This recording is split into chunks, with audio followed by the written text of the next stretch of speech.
Hello all welcome back to day 2 of our beautiful journey. ఎవరైతే ఈ వీడియోకొచ్చారో day 1 journey miss అయ్యారో ఖచ్చితంగా మా డే 1 జర్నీ వీడియో చూడండి. సో, దెన్ మా డే 2 ట్రిప్ అర్థమైద్ది. ఇంకెందుకు లేటు మన వీడియోలోకి ఎళ్ళిపోదాము. సో, డే 1 మనం మన ట్రిప్‌ని కడపలో హాల్ట్ చేశామండి. సో, మేమున్న హోటల్‌లో బ్రేక్‌ఫాస్ట్‌ని కంప్లీట్ చేసుకొని మా జర్నీని స్టార్ట్ చేశాము. మన నెక్స్ట్ టెంపుల్ 3½ అవర్స్ డిస్టెన్స్‌లో ఉంది. కానీ టెంపుల్ పేరు చెప్పే ముందు నేను ఖచ్చితంగా ఈ ట్రిప్‌లో ఈ డ్రైవ్ గురించి చెప్పాలి. ఇది వచ్చేసి కడప నుంచి మనం వెళ్ళే నెక్స్ట్ ప్లేస్‌లో మనకి తగిలినటువంటి కడప రాయచోటి ఘాట్ అండి. Such a beautiful journey. ఆ ఘాట్ సెక్షన్, డ్రైవ్, కొండల మధ్యలో ఆ ఫీల్ అబ్బబ్బబ్బబ్బా! నెక్స్ట్ లెవెల్ అండి. హోష్వత్ అయితే ఫుల్ అంటే ఫుల్ ఎంజాయ్ చేశారు. ఇది ఎలా ఉంటదంటే ఫస్టు మనం కడప సైడ్ ఎక్కుతామండి. ఇలా పైకి కొండ ఎక్కి జస్ట్ ఇంకో సైడ్ దిగిందామంటే రాయచోటి ఘాట్ సెక్షన్ ద్వారా ఎళ్తూ నెక్స్ట్ ప్లేస్‌లో దిగుతామండి. సో, దిగిన వెంటనే మనకి ఒక ఫేమస్ స్వీట్ దొరుకుతుందండి. అదే గువ్వల చెరువు పాలకోవా. స్వచ్ఛమైన పాలతో చేసేటటువంటి పాలకోవా అబ్బా! ఆ రుచిని చెప్పలేమండి. ఎంత అద్భుతంగా ఉందంటే అంత అద్భుతంగా ఉంది. అన్‌ఫార్చునేట్‌లీ మీకు వీడియో తీయలేకపోయాను. కానీ టేస్ట్ అయితే నెక్స్ట్ లెవెల్ ఉంది. మీరు గనక ఈ సైడ్ ఈ ట్రిప్‌కి వెళ్తే మాత్రం ఖచ్చితంగా గువ్వల చెరువులో ఆగి పాలకోవాను మాత్రం టేస్ట్ చేయండి. మీరు జీవితంలో ఇలాంటివంటి పాలకోవాని టేస్ట్ చేసి ఉండరు.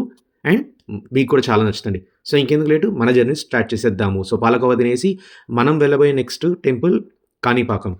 సో, మనకి అవిఘ్నాలు బానే వచ్చాయి. ఇంక అవిఘ్నాలనేవి తగలకూడదని ఆ విఘ్నేశ్వర స్వామిని దర్శనం చేసుకొని, ఆ టెంపుల్‌కి వెళ్ళిపోయి మంచిగా దర్శనం చేసుకొని, ఇంకా బయటికి వచ్చేసాము. సో, మనం వచ్చేసిన తర్వాత 30 మినిట్స్ డ్రైవ్‌లో మనకు ఉన్నటువంటి టెంపుల్ అర్ధగిరి ఆంజనేయ స్వామి టెంపుల్ అండి. ఇది అరగొండలో ఉన్నటువంటి టెంపుల్ అండి. ఇది just 30 minutes from Kanipakam. So, ఇది ఒక హిల్ టాప్‌లో ఉన్నటువంటి టెంపుల్ అండి. చాలా అంటే చాలా బాగా అనిపించింది టెంపుల్. అక్కడికి వెళ్ళినప్పుడే కోతులు, ఆ ఫీల్ కంప్లీట్ డిఫరెంట్. సో, టెంపుల్‌లోకి ఎంటర్ అయిపోయి ఆ స్వామివారికి ఆకుపూజ చేయించుకొని ఇంకా బయటికి వచ్చేసాము. సో, బయటికి వచ్చేసిన తర్వాత ఒక చోట ఆగేసి మేము లంచ్‌ని కంప్లీట్ చేసుకొని, సో, నెక్స్ట్ 1 ½ డ్రైవ్‌లో మనకు ఉన్నటువంటి టెంపుల్ లక్ష్మీనారాయణ అమ్మవారి టెంపుల్. ఇది వచ్చేసి వెల్లూరండి.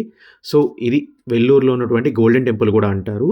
సో, అమ్మవారి దర్శనం చేసుకొని అంతే ఇక్కడేంటంటే అమ్మవారి దర్శనం చేసుకున్న తర్వాత కొంచెం ముందుకు వచ్చిన తర్వాత అక్కడ మనం అమ్మవారికి అభిషేకం కూడా చేయొచ్చు. ఈ విగ్రహం వచ్చేసి బంగారంతో చేసిందండి.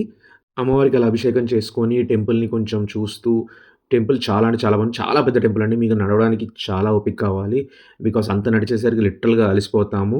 సో, మీరు వరీ అవ్వాల్సిన అవసరం లేదు. టెంపుల్ వాళ్ళే ఫుడ్ గూడా ఆఫరింగ్ ఉందండి. కావాలంటే మీరు అక్కడ గూడా ఫుడ్ తినొచ్చు. సో, అన్నదాన సత్రాలండి బేసిక్‌గా. సో, అక్కడ ఫుడ్ తినేసేసి మేము మా జర్నీ స్టార్ట్ చేసాము. సో, నెక్స్ట్ మనకు 2 అవర్స్‌లో ఇంకొక టెంపుల్ ఉందండి.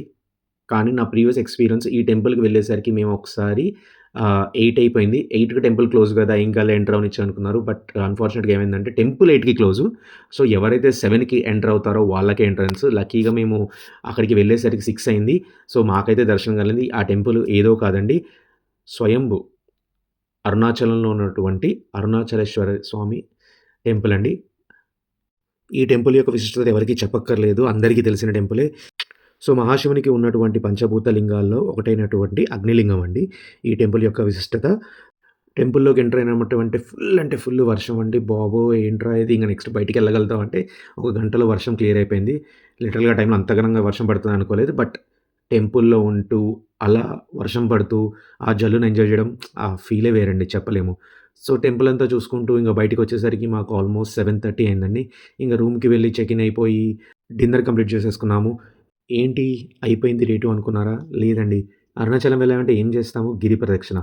కానీ మన జర్నీ ఇంకెన్ని రోజులుంది? ఇంకా 3 డేస్ ఉంది. కానీ ఈ టైంలో గిరి ప్రదక్షిణ బికాజ్ మనమంతా సెల్ఫ్ డ్రైవ్ కదా! సో, మాకైతే అంత ఓపిక లేదు. సో, ఏం చేయాలని ఆలోచిస్తుంటే అప్పుడు తెలిసింది లోకల్‌లో మనకి ఆటో సర్వీసెస్ ఉన్నాయి. సో, ఆటో వాళ్ళు ఎక్కించుకొని మనల్ని గిరి చుట్టూ ప్రదక్షిణ చేయించి దింపేస్తారు.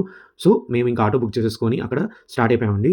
సో, ఎళ్తున్న కొద్దీ ప్రతి ఒక్క టెంపుల్స్ కవర్ చేసుకుంటూ ఎళ్ళాము. నైట్ టైమ్ ఎవరు ఉండరు గదా! అనుకుంటే అక్కడే పప్పులో కాలేసాము. చాలా అంటే చాలా మంది జనాలున్నారు. క్రౌడ్ గూడా హెవీగుందండి. ఏ టెంపుల్ దగ్గరికెళ్తే అంటే బేసిక్‌గా గిరి ప్రదక్షిణ ఎళ్ళే చుట్టుపక్కల మనకు చాలా శివలింగాలు అండ్ టెంపుల్స్ తగులుతాయండి. సో, ఎవ్రి టెంపుల్‌లో ఫుల్ అంటే ఫుల్ క్రౌడ్ ఉంది. ఇంక మా టైం గూడా లేట్ అయిపోయింది. సో, బయట నుంచి దండం పెట్టేసుకొని ఇంక నెక్స్ట్ ఆల్‌మోస్ట్ గిరి ప్రదక్షిణ అయిపోయేసరికి మాకు ఒక 30 మినిట్స్ పట్టింది. మన డే 2 జర్నీ ఎండ్ అయిపోయింది. సో, డే 2 జర్నీలో మనం ఏమేం చూసాము? కాణిపాకం విఘ్నేశ్వరుడి దర్శనం చేసుకున్నాము. అరగొండలో ఉన్నటువంటి అర్ధగిరి ఆంజనేయ స్వామి టెంపుల్‌లోకెళ్ళాము. సో, వెల్లూరులో లక్ష్మీనారాయణ అమ్మవారిని చూసాము. ఇంకా అరుణాచలంకొచ్చి మనం అరుణాచలేశ్వర దర్శనం చేసుకొని ఇంకా రెస్ట్ తీసుకున్నాం. నెక్స్ట్ వీడియోలో డే 3లో ఏం చేసామో తెలుసుకుందాము. బాయ్. Thank you.